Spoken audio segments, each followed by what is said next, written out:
And then when he comes back out, one of the first things we show is like the 2 goals and then him getting pulled. Now, I'm well aware he's a foot away. And I, I just, I don't, if this makes sense, I don't think about it. It's the amazing Ray Ferraro. Hello, Ray. How you guys doing? I'm listening to this stuff here and I'm like, man, like the picking the points thing, picking the, what if like they get 5 and Nuge happens to just be on the outside that day? That's the toughest part of this. Like if they get 3 goals, he should be in on it. If he Yet it doesn't always work. That it's like it's the I love that stuff, man. I love looking at that stuff. I mean, we all know it's going to be, like, based on last year, it's going to be Kasperi Kapanen. So, like, let's throw Why out couldn't it any be, of the right? McDavid talk and just get in on Kapanen, Boquist if he's there. It's going to be somebody crazy. I mean, look at Evan Rodriguez last Stanley Cup final in all series. Right. It's like somebody always shows up and does something positively insane. You guys are talking a little bit about what could be an edge here or there or whatever, and you're right. Like every year, there's somebody that you don't really think about. They're like under the radar. You're talking about Bouchard. What if it's Seth Jones for Florida, right? Like nobody talks about him, but man, he's been a big difference maker. What if he gets a power play shot and it makes its way through? Like there's so many things that are going to transpire in the next whatever 2.5 weeks that some of them will be all over. Others you just don't see coming. Yeah, I mean, he mentioned Klingberg, and we were talking with your pal John Buchgrass last week about, like, Klingberg was nobody saw that coming, and another guy on the other side is Nico Mikkola, who, like, been a very serviceable player for a while in this league, but, like, he has exploded in these playoffs and been an awesome addition for the Panthers. It's funny, right? Like, so Mikkola's in St. Louis, and then he gets traded to the Rangers, and for whatever reason, there's not, it doesn't work there for him to the extent that either team feels like they got to hang on to him. So he ends up in Florida. Same thing with Gustav Forsling, right? Like Forsling was a Canucks pick. He was traded to Chicago, was traded to Carolina. Carolina had put him on waivers, and Florida ends up, there's a third of their defense that they got out of like castaway players. And so some of that is luck. You get them at the right time. Others is like they're pro scouting. They've made 6 or 7 bets on players and they work. Like I think that's part of an organization that gets overlooked. Like I don't know who this Nico Mikkola is, but compared to the one that used to play, but holy man, he's been awesome. He's enormous human. He's now confident to carry the puck around and has had a great series against Carolina. Klingberg couldn't move for 3 years. And when when the Oilers sign him, I'm like, how could he even be close to what he was if he's physically not able to skate? Because he's not the biggest guy. He's not a real physical guy. But man, that pair, him and Woolman, have been awesome for Edmonton. For both teams, it's kind of like found money, right? I mean, that's what I wanted to discuss with you, because you can obviously analyze the game a lot better than we can. But I look at this series coming down to Edmonton's breakout, which has been incredible. Like they just loaded up on so many defensemen who are more about getting the puck out of the zone versus this Florida forecheck that just gives everybody nightmares. Like, what do you think? Do you agree that that's kind of what it might come down to? And what do you think breaks there? Okay, so I do agree for different reasons, really. Like the breakout, sure, you can neutralize Florida's forecheck if your D can get back, get it, and get it out of the zone fast. But if you get it and get it out of the zone with a high flip out to center or a shot off the glass, like then the forwards, the strength of their team, they're like the punt coverage team, right? They just fling it out to center, you skate out there, and Florida chips it back in, and they start the forecheck again. You need to get it out with the puck on the stick. And that's where, like, Klingberg and Woolman, they can move the puck. Getting Ekholm back is huge for them. The Bouchard that played for 5 months in the regular season is not the same guy now. Nurse, the less he does, the better he is. Like they've put together Kulak, totally underrated player. Like that's a good D.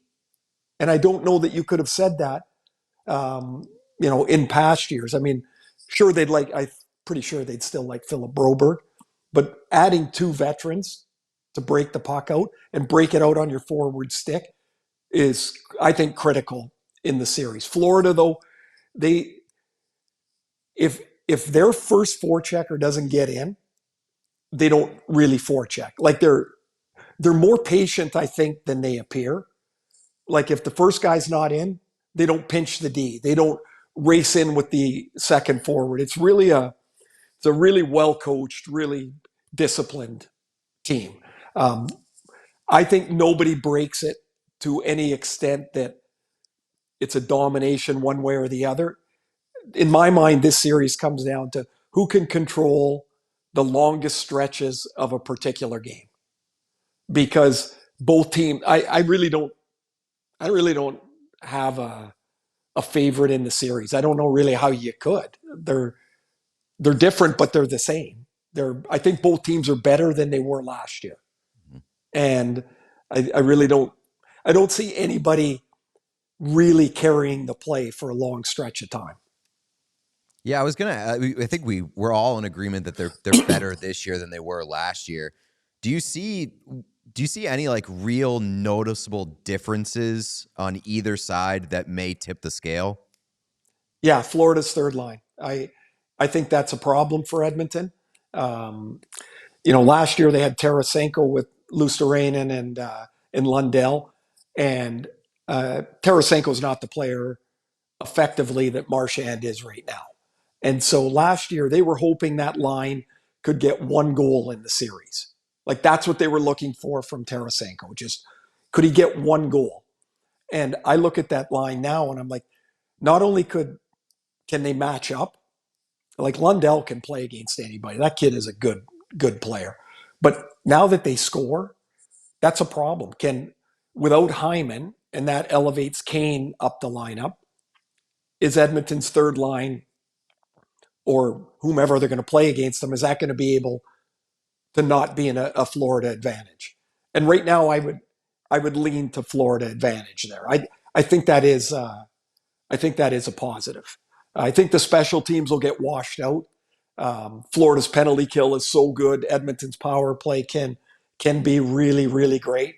But I think they kind of wash each other out because, well, I just think Florida's PK will be able to handle the Edmonton power play. I think Edmonton's PK will handle Florida's power play to a wash. Then it comes down to a 5-on-5 game. And if I'm going to give a little edge, I think it's Florida there. Just, again, not by much. I wish I had more confidence, guys, in this. Like, to say, yeah, damn, I think Story this of my is life. it. But yeah, I just don't. But I mean, the lack of confidence speaks to how good of a series this might be. Well, I feel like everybody, we've had these grand things to say about these teams, and we've been able to observe them steamroll in their respective conferences. But I think that as this matchup has been kind of looming and coming, I'll just speak personally. I've been like, fuck, I don't know what I'm going to say once they actually meet each other, because I don't know. They both are so dominant against everybody else that we're not used to seeing the Oilers not dominate a team. And at least from games let's say 3 and on in the second round, we're not used to seeing the Panthers do anything but dominate a team. So this idea that it's going to be a massive struggle, I don't know. Like, I'm not even confident in saying that, because maybe one team just rolls over the other one. Yeah, maybe. But I mean, something's got to give at some point.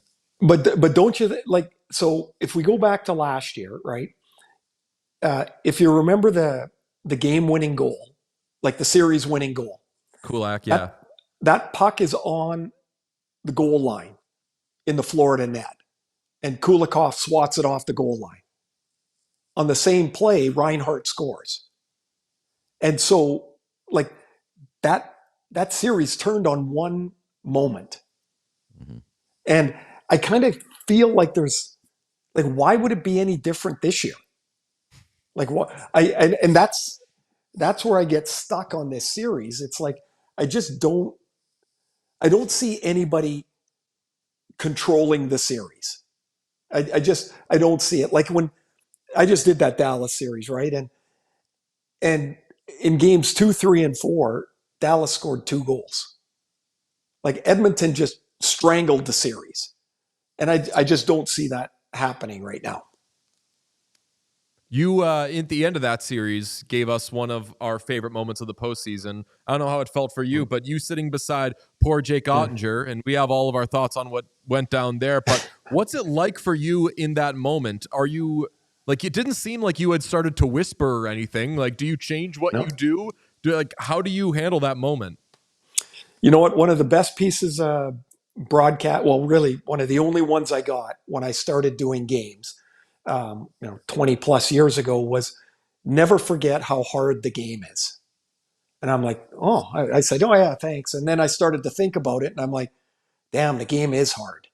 Like you can do everything right and it turn out wrong.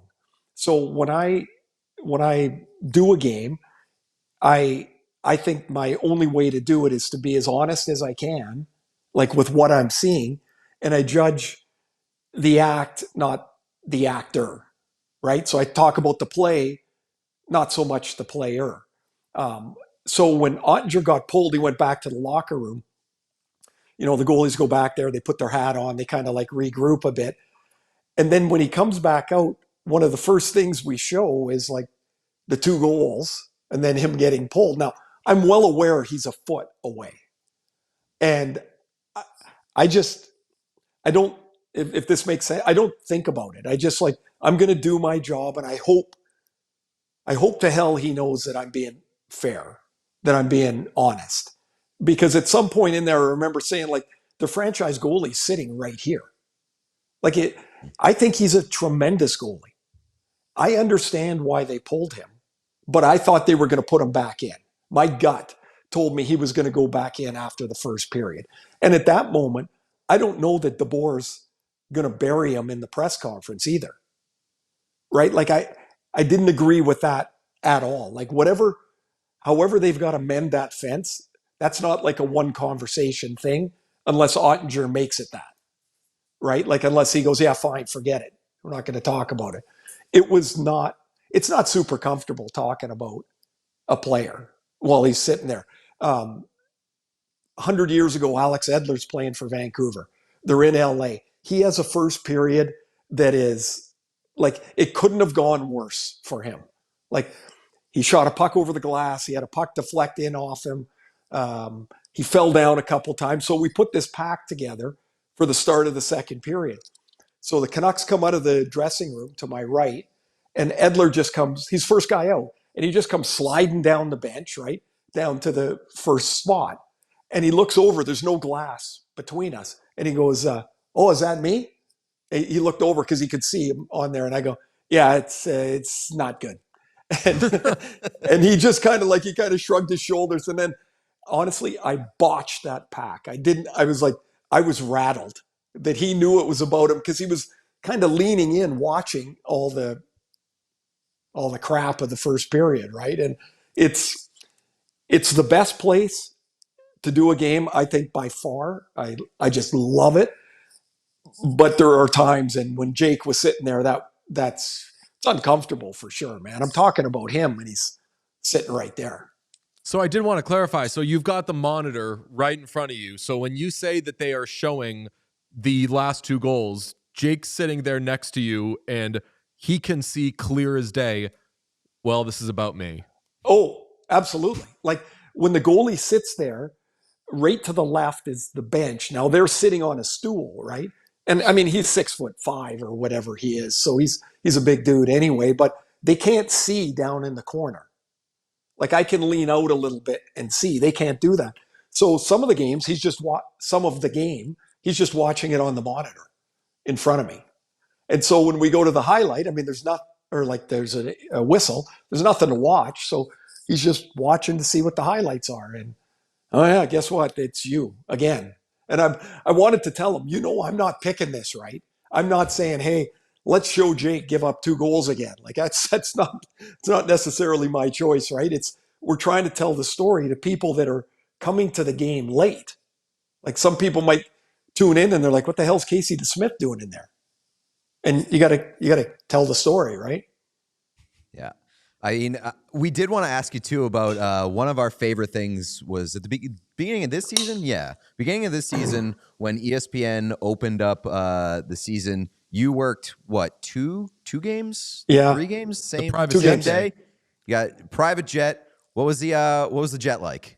I think that should be the way I should travel all the time. I'm not really selling that to them. They don't really seem to think that's the way it should go. But I did that first game and in Seattle, and I walk off the bench, and there's a guy there to get me to the car. We get in the car, we go to Boeing Field, not to the big airport. We go to the private airport. I've never flown private before, but like you drive up there, like right to the plane. I had to show my driver's license to get on. Like that was the ID, right? And so they checked me off the manuscript. I get in, there's food, had a little bit to eat, kind of looked at my notes, fell asleep, woke up, we were in Salt Lake. And then like in Salt Lake, I've never been there. And like I can see the rink from the airport, but you got to kind of drive all the way around. And if there was more traffic, I would have been late. And I walked in, and man, I got to the bench. I think it was 6.5 minutes on the clock, and then I just started and did it again. It was so fun. And I get there, and they finish the anthem, and Alex Kerfoot skating to the bench right after the anthem, and he goes, "Weren't you just in Seattle?" Like he was just like what the hell are you doing here? And I was like, yeah. I said, I couldn't miss watching you play again, so I just flew here, and the game started. It was awesome. It was great. Was it worth the stress? There's no stress for me. I'm just sitting there, right? Like I'm not flying the plane. And so I've done the World Championships. I did it for like 10 years, I think. And Gord Miller and I did 2 games a day for the first 10 days.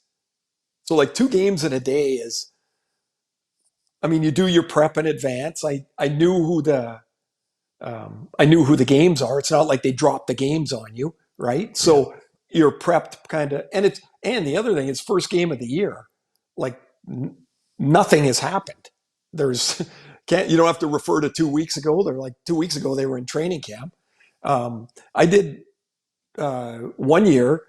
I did 3 games in the day at the World Championships. Gord got the middle game off because play-by-play talks more, right? So they had someone else come in and do it. And so by the end of the 3rd game, though, guys, like number 12 on this team, Hungary or whatever, man, I might have had him mixed up with the Slovakia guy from 2 games ago, right? Like you're just brain mush. And so there's like 5 minutes left. And I said to our producer, I go, "Have you got a camera on us?" And he's like, "Yep." And I said, "Okay, good. I'm going to leave." And he goes, "What do you mean?" I go, Gord's got this. There's 4 minutes left. And I just wanted to do it to goof on Gord. So I just started packing my bag up, and Gord's doing the game, and he's looking over, and I throw my coat on, and I just left. And I went down to the truck, and Gord finished the last 4 minutes by himself. I'm like, this is too much, man. 3 games. Crazy. Now, I know that I covered your son Landon when he played in Boston, and he was the best. Used to love picking his brain about line matchup stuff. Cool, dorky stuff. But you are a Boston legend because 2 incredible things have happened with you in Boston. One, you said the word glaze during 4 Nations. I've got teenage kids. Teenage kids.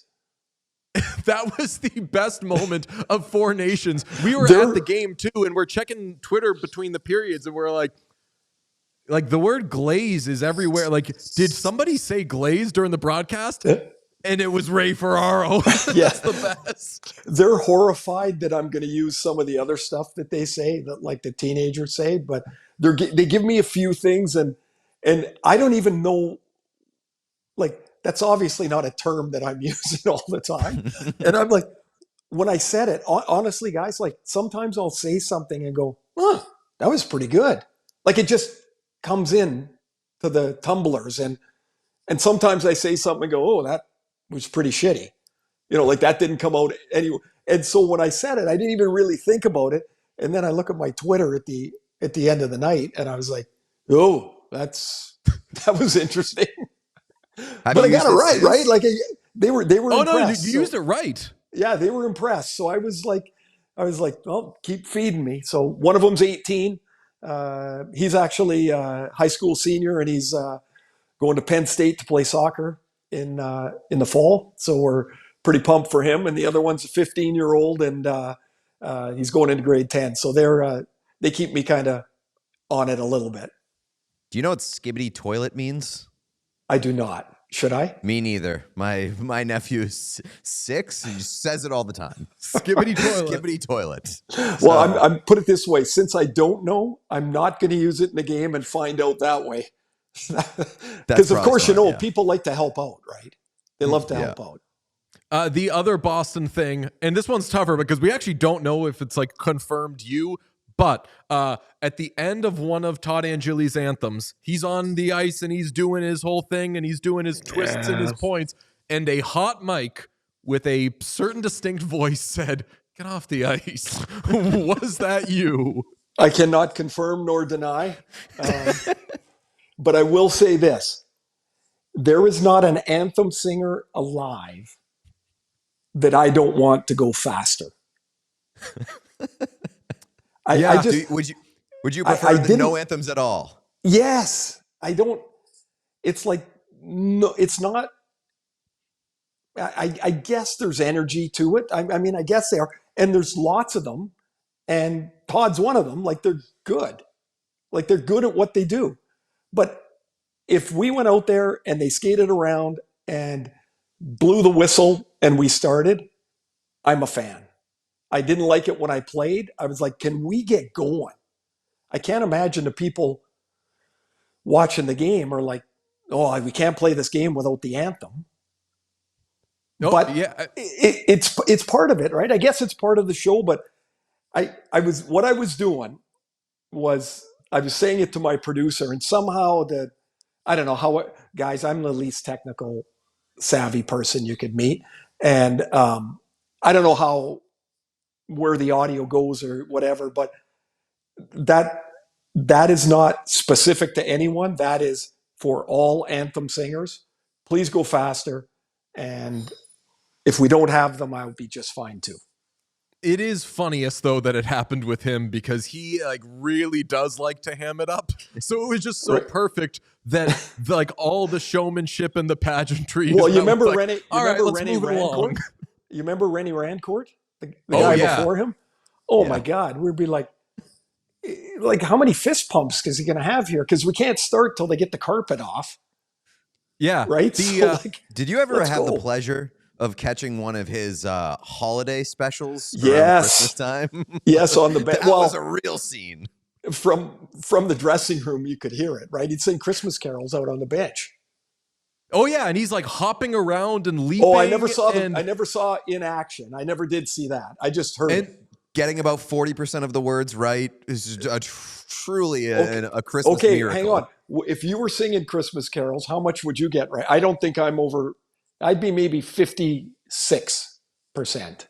I think if it was my job, I'd probably get higher than 40. I did madrigals in high school. I'm probably hitting like 85%. But the thing with Renee is you're supposed to slow down as you get older, and I don't know what was going on before he would get out there, but I was a Bruins beat writer, so I saw all of these every year, every game, and those Christmas ones would get more and more exciting each year. He was just building up and getting crazier. So what were you cheering for then? What was I cheering for at that point? Like as they're getting more and more, like are you hoping that it's going to all come together? Or are you hoping there's a misstep? Like what do you? Oh, no. Definitely not hoping it would all come together. It's like when you hit like at 1 p.m. or 1 a.m. at a house party and somebody's like emerging as the star of the show. You're not really rooting for anything. You're just locked onto it. And that's what the Renee Rancourt experience was. Yeah, it's funny. The non-rooting thing is a thing, isn't it? Oh, I'm just gonna watch this. Yeah, because you know it's going to be something either way. Because if Renee went out there one day and was like, ladies and gentlemen, here goes the national anthem, and walked off, we'd be like, that's a story. We'd be like, he didn't do the crazy stuff. He wasn't pointing. What's going on? Well, I started in December of '84. And to my knowledge, I think I'm probably wrong, but I think he was doing it then. That sounds right. I mean, all my life, I'm 100, but all my life he was doing it. And I love Rene Rancourt, but it was funny. I remember in the 90s, the thing was like, Renee's getting up there. He's not going to be doing it forever. And then fast forward to 20 more years. 2015, and I've seen 5 straight years of like, this guy's never going to stop. He's just never, he's exactly the same as he was however many years ago. He's never going away. And then he retires, and that's amazing. And it's like, okay, wonder what they're going to do now. And they go to, God bless Todd Angilly, who is kind of a lot of that same following thing. the path. Well, you know what was, that story is pretty crazy though. Like that there was nobody to sing or however it happened. And all of a sudden they lugged him out of the loge. And they're like, the way he tells the story, like somebody handed him a jacket and he was like sang, and then he went back upstairs and started doing his thing again. Like there's, however they pick the anthem singers, I will get back to this again. It should be on speed. Oh, I mean, I know How people who quickly sing anthems, and they do say like there is a set clock and you got to hit this thing and then you got to move on or else like you get in trouble. And I'm like, I don't know if you've seen the Boston Bruins, but those people do not get in trouble because they get contracts. Yeah. Yeah. So that, yeah.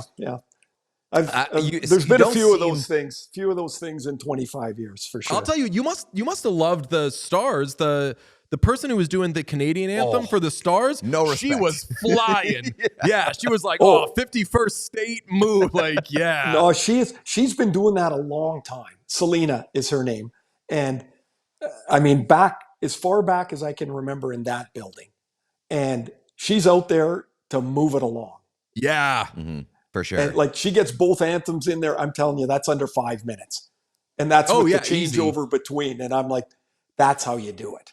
That's you how give you off do it. Big drop the fucking puck energy. So I do want to ask you about the Stanley Cup Final ceremony that we saw last year, and I assume we're probably going to see it again this year, where they bring the cup out in the pregame and they do the whole like, here it is, this is what you're playing for. And it was like 45 minutes last year. Where do you stand on that sort of element before the Cup Final? I don't know. We need to introduce the cup to people watching. I'm assuming they all know what it is.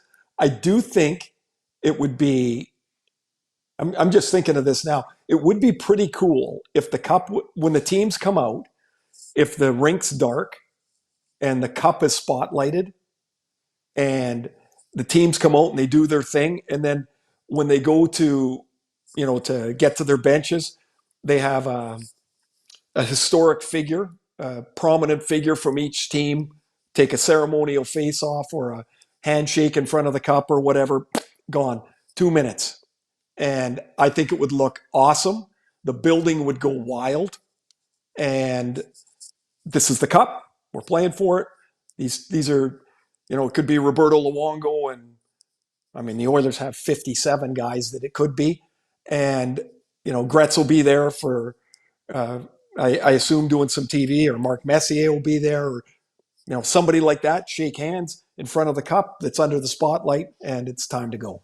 That would be my preference. So me too, but just like it's got to be a recent player who's still in the NHL and isn't on those teams anymore. So like Jonathan Huberdeau, Cody Ceci, and they're like, fuck me, and then they leave. See, now that's another way of looking at it. It could be that. Like you could